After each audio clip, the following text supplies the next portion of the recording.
Pukul 12 siang, matahari Teluk Persia bersinar tanpa ampun di atas pelabuhan Bandar Abbas, Iran. Langit biru cerah yang seharusnya damai, kini dipenuhi asap hitam tebal dari kawah-kawah ledakan. Armada kelima Amerika Serikat, dipimpin oleh kapal induk super USS Gerald R. Ford, baru saja melancarkan serangan udara masif untuk melumpuhkan infrastruktur maritim Iran. Jet-jet tempur F-35C Lightning II menderu di angkasa, menjatuhkan bom pintar ke dermaga dan gudang logistik. Amerika merasa di atas angin. Sistem pertahanan udara Iran telah dilumpuhkan oleh serangan siber dan jamming elektronik sebelumnya. Di lepas pantai, gugus tempur kapal induk AS berlayar dengan formasi defensif yang santai, yakin payung Aegis mereka tak tertembus. Namun, mereka tidak menyadari bahwa di balik pegunungan Zagros yang gersang, ratusan kilometer dari pantai, unit rudal strategis TNI telah mengaktifkan protokol balas pati. Truk-truk peluncur raksasa beroda 12 keluar dari gua-gua persembunyian, membuka selubung kamuflase thermal mereka di bawah terik matahari. Laras peluncur tegak lurus mengarah ke langit.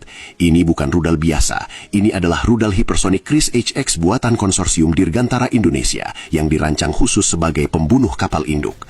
Komandan baterai TNI menatap layar target yang dikunci oleh satelit, menunggu momen di mana posisi matahari tepat berada di atas armada musuh untuk memaksimalkan silau visual bagi sensor optik mereka.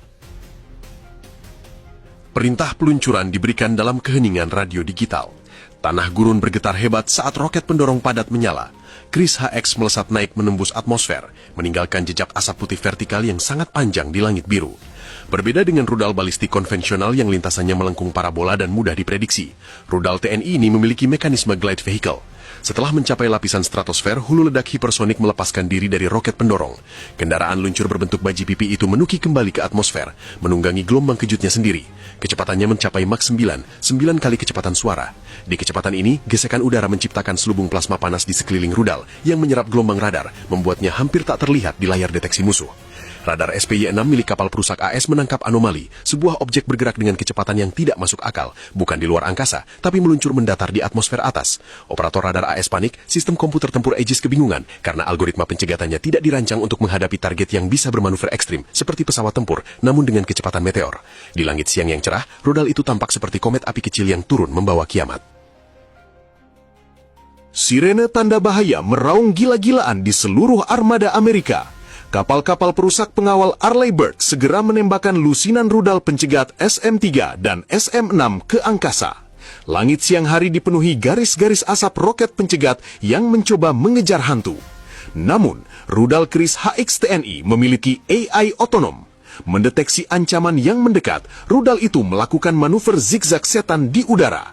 Ia membelok tajam ke kiri dan kanan dengan gaya G yang akan menghancurkan pesawat biasa. Rudal-rudal pencegat AS yang dikendalikan prediksi balistik gagal total. Mereka meledak di ruang kosong, tertipu oleh gerakan tak terduga targetnya. Di anjungan USS Gerald R. Ford, Laksamana AS melihat layar taktis dengan horor. Lingkaran pertahanan terluar telah ditembus. Rudal itu kini memasuki fase terminal, menukik tajam langsung menuju kapal induk. Di kecepatan Mach 9, rudal itu menempuh jarak 3 km setiap detiknya. Sistem pertahanan jarak dekat Phalanx CIWS dan rudal rem yang mengandalkan radar dan optik tidak berguna. Komputer mereka tidak bisa mengunci target yang bergerak secepat kilat dan terbungkus plasma. Cahaya matahari yang terik di atas laut seolah menjadi sorotan panggung bagi detik-detik terakhir hegemoni laut tersebut. Hantaman itu terjadi bukan dengan ledakan api, melainkan dengan energi kinetik murni. Rudal Chris HX yang terbuat dari logam tungsten padat tahan panas menghantam dek penerbangan kapal induk tepat di tengah-tengah lift pesawat. Tidak ada hulu ledak nuklir atau bahan peledak konvensional yang diperlukan. Pada kecepatan hipersonik, energi tumbukan benda padat itu setara dengan gempa bumi lokal. Rudal itu menembus dek baja setebal lapis baja, menembus hanggar di bawahnya, menembus 7 lantai dek berikutnya, hingga menjebol lunas kapal dan reaktor nuklir di dasar. Boom! Gelombang kejut sonik baru terdengar beberapa detik setelah dampak fisik, memecahkan gendang telinga seluruh kru di dek. Lubang menganga tercipta di tengah kapal. Pesawat-pesawat tempur yang parkir di dek terlempar ke laut seperti mainan plastik akibat guncangan lambung kapal. Struktur kapal induk sepanjang 330 meter itu melengkung seketika. Tulang punggungnya patah oleh hantaman palu dewa. Air laut bertekanan tinggi menyembur masuk ke dalam reaktor yang retak. Kapal induk super seharga 13 miliar dolar itu lumpuh total dalam sekejap mata, terbelah menjadi dua bagian yang mulai miring di bawah sinar matahari siang yang menjadi saksi bisu runtuhnya benteng terapung tersebut.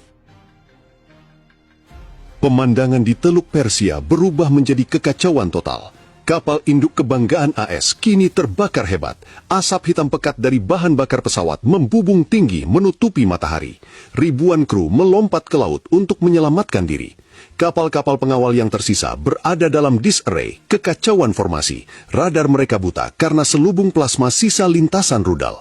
Melihat kapal induk musuh lumpuh, TNI tidak memberi nafas. Gelombang serangan kedua diluncurkan, kali ini menggunakan rudal jelajah supersonik Yahon dari baterai pantai untuk menghabisi kapal-kapal pengawal yang panik.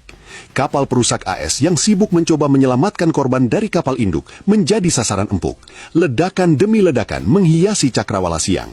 Kapal-kapal canggih itu satu persatu dihantam rudal yang datang menyusur permukaan laut. Serangan balasan TNI atas pemboman pelabuhan Iran bukan sekedar tit for tat, melainkan sebuah overkill strategis. Dunia militer global terguncang hebat.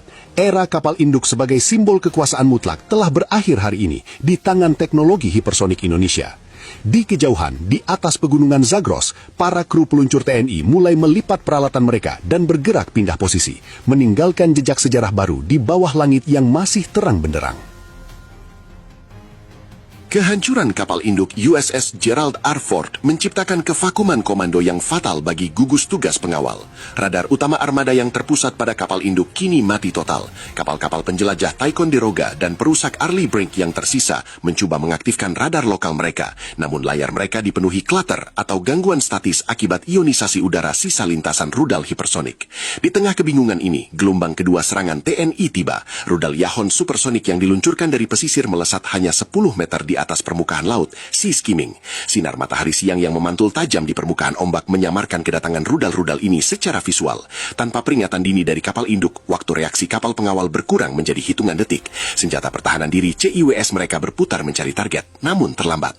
3 rudal menghantam lambung kapal penjelajah USS Normandy. Ledakan amunisi di dalam kapal membelah struktur baja itu.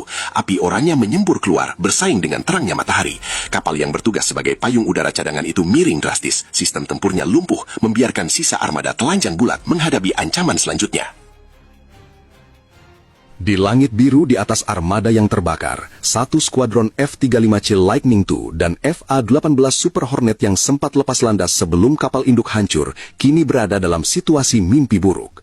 Mereka adalah yatim piatu di angkasa. Dek pendaratan mereka sudah berada di dasar laut. Bahan bakar mereka menipis setelah misi pengeboman sebelumnya. Pilot-pilot AS yang panik mencoba mengarahkan pesawat ke pangkalan darat di negara sekutu terdekat, namun TNI telah mengantisipasi jalur pelarian ini. Sistem pertahanan udara jarak jauh S-400 yang dioperasikan bersama oleh TNI dan Iran di pulau-pulau terluar telah mengunci mereka. Radar pengendali tembakan menangkap tanda panas mesin jet yang kontras dengan dinginnya atmosfer atas. Rudal-rudal permukaan ke udara diluncurkan.